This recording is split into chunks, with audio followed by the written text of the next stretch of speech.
د امتحاناتو ورځې دي او هر سړی دا کوشش کوي چې زه په امتحان کې کامیاب شم او یوازې کامیابي نه بلکې ډېرې نمبرې واخلم او د هغه کامیابۍ دپاره او د هغه نمبر اخیستو دپاره دا ډېره بهترینه وظیفه ده، ډېره مجربه وظیفه ده او په دې باندې تجربه شوې ده او تجربه شوې ده او کامیابه تجربه به شوې ده او نتیجه یې ډېره ښه راوتې ده. نو دا عمل تاسو به وکئ نو الله رب العزت به تاسو هم کامیاب کړي او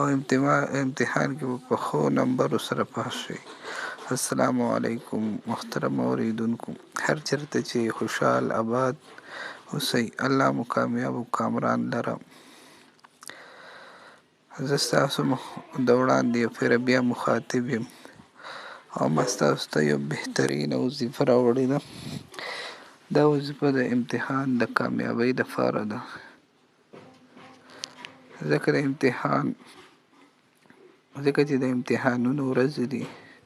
او هر سړی دا کوشش کوي چې زه په دې امتحان کې کامیاب شم، بلکې یوازې کامیابي نه بلکې نمبرې ډېرې واخلم. نو د هغې دپاره دا بهترینه وظیفه ده او په دې باندې تجربه شوې ده. وظیفه څه ده؟ وظیفه دا ده چې کوم ورځ په کوم وخت باندې سړی پیپر دپاره ځي،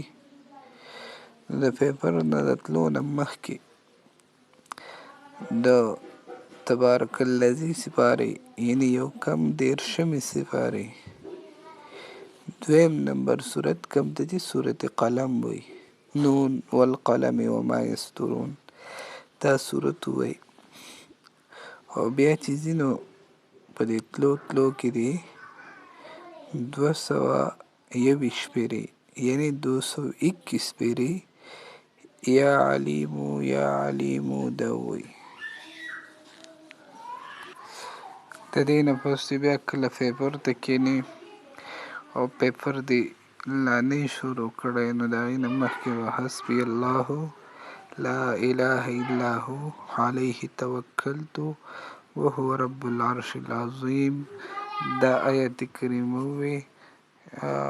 نو د هغې نه پس به بیا پیپر شروع کړي. نو انشاءالله د دې وظیفې په برکت سره به الله رب العزت